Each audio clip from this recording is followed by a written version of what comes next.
হাসান আব্বা, ভিতরে কি করতেছ দুই মেজে? শশা কাটবে? তো দেখেন, এর আগে কিন্তু আপনাদেরকে আমি দেখাইছিলাম যে এখানে শশা গাছে ফাঁস দিচ্ছিলাম, গোবরের ফাঁস। আলহামদুলিল্লাহ একটা শশাও ধরেছে। তো শশা কাটবে কি এখন? এখানে এই যে মানে এখানে আমি ঢুকতে পারলাম না, এই যে পোশাকের জানলা দেখতে পাচ্ছেন, এখানে কিন্তু তার দিয়ে ভালো করে জানলা দিয়ে। তো হাসান বলতেছে প্রথম গাছের শশা আমি কাটবো আব্বু। বুঝে আল্লাহ চাকু নিয়ে যাও। হ্যাঁ, বিসমিল্লাহ কই যাও। হ্যাঁ, চলে আসো চলে আসো, দেখাও শশা। এই দেখেন কেমন হয়েছে শশা, প্রথম গাছের প্রথম শশা তুললাম। আলহামদুলিল্লাহ, আসো বাইরে আসো। তো আপনাদেরকে একটু ভালো করে দেখাই আমি আরো। ওই আগাটা তুলে দাও তো, হ্যাঁ ওটা তুলে দাও ভালো করে। এখানে আর একটা লাঠি দিতে হবে, হ্যাঁ আর একটা লাঠি দিয়ে সুন্দর করে তুলে দিতে হবে।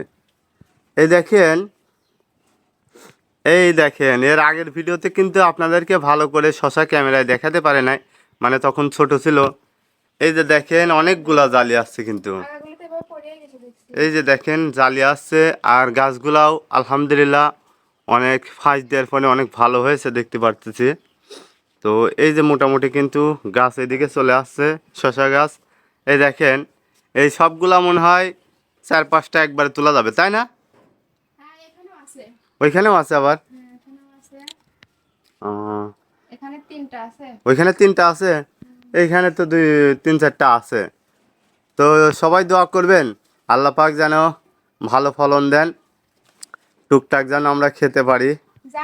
আর আর এই শশা খেতে কার কাছে কেমন লাগে অবশ্যই কিন্তু আপনারা কমেন্ট করে জানাবেন। তো শশা গাছে প্রথমের দিকে সেভাবে কোনো যত্ন করি নাই, মানে যখন গাছটা আস্তে আস্তে বড় হচ্ছিল, 2টা জায়গায় গাছ হয়েছিল এবং গাছটা যখন ফুল আসছিল তখন থেকে কিন্তু আমরা যাই হোক গোবরে ফাঁস দিয়ে আরো অনেক কিছু দিয়ে এইখানে সুন্দর করে যাই হোক একটা পরিষ্কার পরিচ্ছন্ন, এটার পিছনে অনেক শ্রম দিছি। তো শ্রম দেওয়ার কারণে কিন্তু যাই হোক আজকে এই যে একটা শশা তুলতে পারলাম। আর আগামী দিনেও ইনশাল্লাহ আশা করি যতটা শশা ছোট ছোট জালি আছে অনেকগুলা শশাই তুলতে পারবো।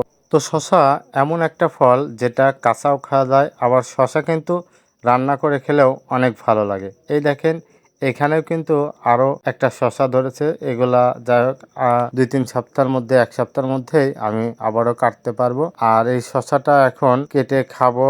আর পরবর্তীতে যদি কোনো সময় শশা তুলি আপনাদেরকে আমি সেই শশাটা রান্না করে সেই তরকারিটা খেয়ে টেস্ট করে দেখাবো। আপনারা কারা এইভাবে রান্না করে খান শশাটা অবশ্যই বলবেন। আমার থেকে কিন্তু শশার তরকারিটা অনেক ভালো লাগে। আর হাসান এখানে বলতেছে আব্বু শশাটা আমার কাছে দাও, আমি শশা কিন্তু কাটবো। আজকের ভিডিওটা এই পর্যন্ত, কি সবাই ভালো থাকবেন, সুস্থ থাকবেন, আল্লাহ হাফেজ।